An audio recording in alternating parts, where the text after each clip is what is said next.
What's going on, guys? Welcome in on this Wednesday as we get ready for a whole boatload of fun tonight in the NBA. Game 82 across the board is going to be, well, at least we're still playing for something in Game 82 in the NBA. We've got some NFL news for you, too, as well.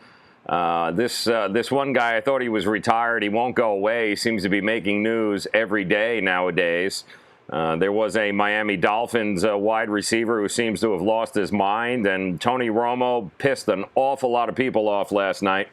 I don't know why, but there's a lot of people bent at Tony Romo. So we'll talk about those things. And, of course, Facebook Live, YouTube channel. You guys are across all those platforms. So comments, questions, always welcomed in there, especially you lunatics on Facebook Live there. All right, we'll start tonight with the Miami Heat, and listen, we know what the deal is. Every place that I've looked so far gives, at best, the Miami Heat a 25% chance of winning tonight, and I don't care. Anything can happen in the NBA. I know the odds are against them of them being able to make the playoffs, but regardless of what happens tonight against the Wizards, the mere fact that they went from 11-30 to possibly 30-11 after the All-Star break. I don't know what to tell you. I mean, it's an amazing season. They should be congratulated either way. They do have to take on a Wizards team tonight. They still have to win, but they are going to need some help. And any which way you look at it, the help has got to come from either the Pacers or the Bulls. And if you are a Heat fan like I am, you want them to lose. You need the Pacers to lose tonight to the Hawks, and you need the Bulls to lose tonight to the Brooklyn Nets. Now, the problem is the Brooklyn Nets have they've had nothing to play for the entire season. So the Brooklyn Nets have already announced, and this was really nice of them, they have already announced that Brook Lopez, Trevor Booker, Jeremy Lin, and just about every other person that they have under a contract will not be suiting up tonight and playing. So we really do appreciate the Brooklyn Nets contributing to the NBA this season. I don't know what the hell that is, but none of those guys are playing tonight, of course, because they figure really we're just waiting for ping pong balls and for the draft. But in the meantime, of course, you know, the Bulls are going to be going balls to the wall because they have to win. If they win, they're in. On the flip side, the Atlanta Hawks, well, they clinched the number 5 seed last night. They did that with a win over the Hornets. So ultimately, they can't help themselves at all by playing, Dwight Howard or any of their starters. Or the chances of the Atlanta Hawks actually contributing any of their starters is going to be slim to none. There is also still some question as far as the number 1 seed, the Cavs. And the Celtics are still battling. The Celtics, listen, they control their destiny. If the Celtics win, they're in. It's that simple. They'll be the number 1 seed coming out of the East. They'll host all sorts of home games, at least through the first round. The Cavs, if they win and Boston wins, the Celtics still have it. The Cavs win, Boston loses, the Cavs end up getting the number 1 seed. But we talked about this yesterday. The Cavs could give a rip about the number 1 seed. It's quite obvious. LeBron's not going to play tonight in Toronto. Kyrie, in all likelihood, is not playing tonight in Toronto. And quite honestly, neither is Tristan Thompson. They don't feel that they need to have the number 1 seed. I don't think Cleveland thinks Boston's going to be able to make it past 2 rounds to make it to the finals anyway. So ultimately, as the number 2 seed, we're looking at the Cleveland Cavaliers ultimately are going to have home court regardless. But tonight, at least, we're still playing for something on the 82nd game, which I think is actually pretty cool. What's going on, Al Boogie? What's happening, man? Oh, Johnny's in there. Oh, good Christ. Here come the crazies, man. They're jumping on here in the Facebook Live chat room. Join it, by the way. Join the conversation. Facebook Live Talk Show Joe, if you want to hop in. So I'm rooting for the Heat either way. I mean, let's face it. Pat Riley, hats off. Eric Spoelstra, hats off. The way those guys went at it against Cleveland on Monday night. I can't say enough great things about how happy I am for this group. I do think that it'll come back and it'll pay tenfold for Pat Riley and this organization not quitting and not having stripped it down and not playing for ping pong balls. I'm proud of them. And tonight it's going to be a lot of fun to watch them play the Wizards. Final home game. I know the place is going to be packed. The AAA is going to be packed. People are going to be rooting hard, man, tonight for the Miami Heat. Now the other games, I believe, both of those start at 8 o'clock. So there is going to be a little bit of the scoreboard watching tonight in that arena. But they still got to take care of business. You still have to beat the Miami Heat any which way. The Wizards any which way you cut it. If you don't, there's really nothing more to talk about. It's kind of pointless. So if they can win tonight, I think we'll all feel better about ourselves for sure. I know at least I will.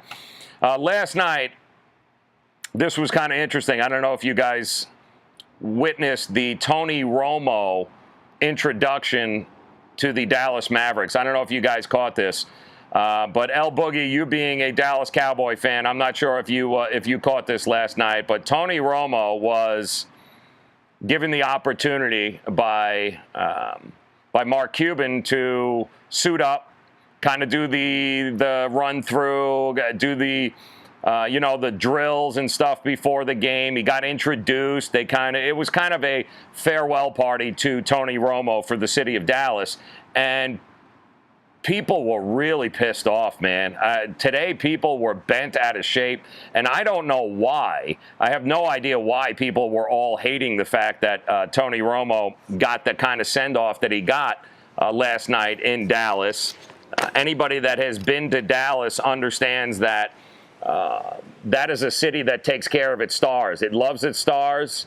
And if you have a star on that helmet, and if you are a quarterback for the Dallas Cowboys and you spend 11 years as the starting quarterback, I can assure you they are going to roll out the red carpet and show their appreciation. Doesn't make a difference if they don't have the hardware. I was reading a whole lot of comments today about people saying, what has he done? He's never won anything. What in the hell are you rolling out the red carpet for Tony Romo? Why would you do this? You didn't do it for Troy Aikman. Why would you do it for Tony Romo? And the reality is, if you've never been to Dallas, you don't understand how much the Cowboys mean to that city. You don't understand what a close-knit family all of those sports teams are.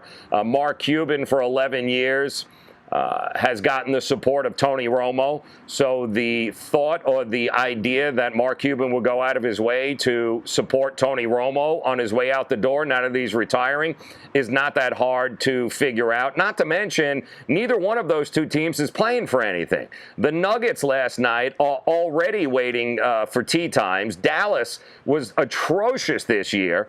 They weren't playing. And, oh, yeah, by the way, they didn't do it for Tony Romo. They didn't do it for Mark Cuban. And, hell, they didn't even do it for the Dallas Mavericks or for the Dallas Cowboys. What that was about last night were the fans in Dallas. It was, and last I checked, the NBA, the NFL, all of these professional sports leagues, at least the way I look at it, is it's still about the fans, is it not? Aren't all of these teams really, isn't it all about the fans? Because the fans last night were going ballistic with Tony Romo on the court. We're going absolutely ballistic. And not to mention, the dude has got some game. I don't know if you guys caught any of this, but the dude can play, man. I mean, look at this. He's got some crossover skills. He can lay it up. Now, granted, I don't know that he'd be able to actually play and keep up with these guys. But come on, man, look at these. He's having fun. He was drilling some shots. I mean, he was pretty good. And there was somebody that actually showed up last night in Dallas to say goodbye and to pay his respects to Tony Romo. And this was the introduction. And listen to the crowd. That'll tell you everything you need to know about Tony Romo dressing up for the Dallas Mavericks. Take a listen.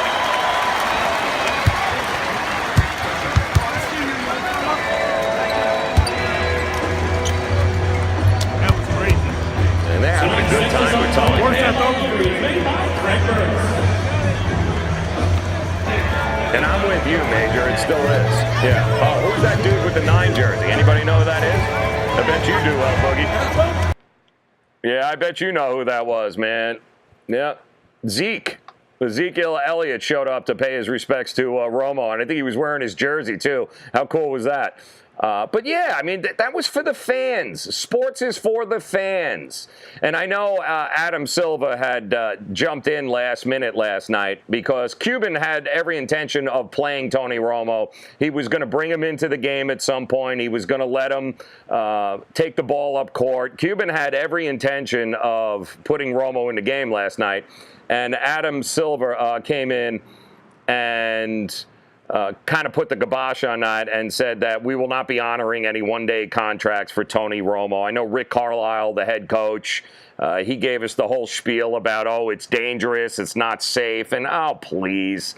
Listen, you're not doing this on Game 12, and I can promise you if the Denver Nuggets or the Dallas Cowboys or the Dallas Mavericks, rather, were actually making the playoffs and they were heading to the playoffs, he wouldn't even been in uniform. But you're talking about two teams that have nothing to play for. Their seasons are over, and you've got a guy that spent 11 years on the biggest franchise on planet Earth, the Dallas Cowboys, as the starting quarterback. And that means something in Dallas. So I don't know what everyone's all bent out of shape for, but take a chill pill. He doesn't have to win a Super Bowl in order to be honored by Mark Cuban and the other franchises in the city in which he's now half bionic because he gave everything to the fans of Dallas and to that team. It just didn't work out. Doesn't make it any less entertaining to see Tony Romo out on the court and let him play for the Mavericks. He can't do any worse. The Mavericks sucked.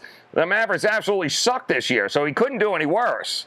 I just find it amazing the crap that people find offensive and they get all bent out of shape for. Like you're worried about, you're all worried about Tony Romo taking the ball up court on a meaningless Dallas Mavericks Denver Nuggets game. Like, get over yourselves, people, will you please? Speaking of getting over yourselves, the quote of the day had to have come from a Miami Dolphin. I don't know if you guys read this, but our boy Jarvis Landry, I don't know if he's gotten, maybe he's a little too close to the medical marijuana. I don't know what's going on there with Jarvis, but I can tell you this: Jarvis Landry did an interview with Peter King over at the MMQB, and he told us that he believes the Dolphins are going to go ahead and sweep the Patriots this year. Now, on the surface, you're probably saying, all right, so what's the big deal about that? He's going to sweep the Patriots. Well, he didn't just stop at telling us that he was going to sweep the Patriots.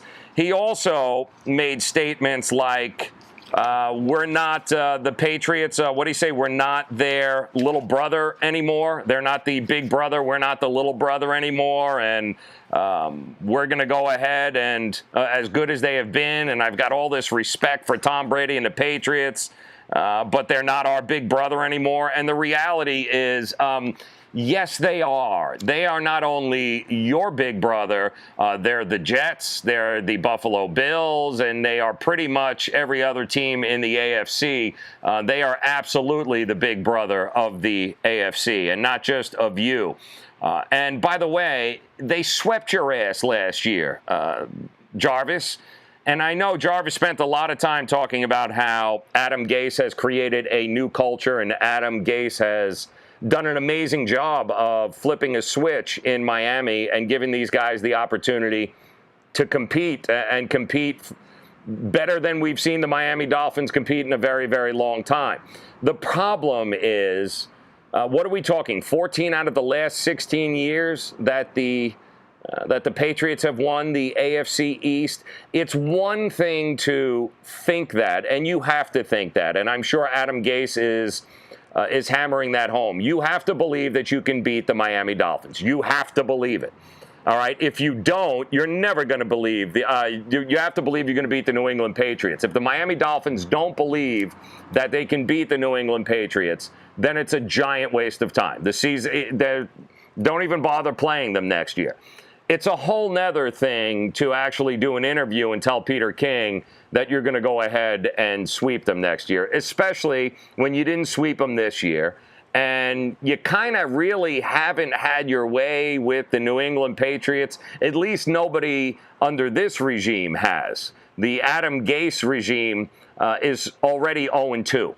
So if you would have went 1-1, and you said, and you came and did the interview and you talked about, well, we lost one, we beat them one, we lost one last year, and we're gonna sweep them this year. I'm all for it, but good Christ, you lost two. You got swept, and what makes you think that the New England Patriots aren't reloading and getting ready to sweep your ass again? Have a little bit of success against the Patriots before you start telling us that you're going to take it to the next level.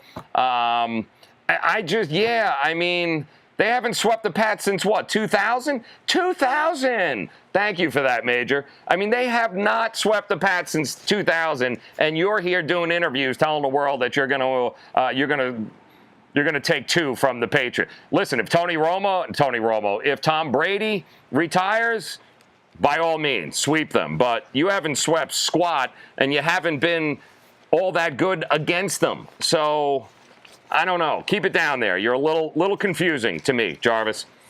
Yeah, I'm with you, Major. Let's not get crazy. The other story coming out of the NFL has to do with a guy that I thought was retired. Did you guys see this with Marshawn Lynch? Marshawn Lynch continues to, for some reason, Marshawn Lynch is continuing to make headlines for a guy that took a year off, who is retired, who is still on the Seattle Seahawks. This guy's been making a lot of news over the last couple of weeks, and we had talked about that he had gotten permission to be able to speak with the Oakland Raiders. He has made it known that he wants to sign and he wants to play with the Oakland Raiders. He's from Oakland, so he wants to play for the Raiders. The problem is he's at a bit of an impasse with the Raiders, and everyone can't seem to get on the same page. So what does Marshawn Lynch do? Marshawn Lynch hops on, or through his agent, tells everybody how he'd be interested in joining the New England Patriots. And, of course, the internet almost melted down, because here's Marshawn Lynch using those dreaded words, New England Patriots, and everyone's like, oh, my God, what's going to happen? Is he going to join the Patriots? The reality is the reason he said that was because he did that and leaked it because he can't get anywhere with the Raiders. So he figured he'd throw that out there, let the media run with it like they always do, and maybe that would push the Raiders to try and get a deal done, because he wants to come back in. He wants to play next year in the NFL. Even though there's nothing he can do, there is no next year for Marshawn Lynch unless Marshawn Lynch gets Seattle to cut a deal with either the Raiders or whoever he might be playing. But Marshawn Lynch didn't help himself yesterday. Did you guys catch the video? And this always bothers me. Anytime I say a professional athlete's name and I follow it with the three letters TMZ, shit went hard left for that particular athlete. And for a guy that is trying to, what's going on, Pizza Mike?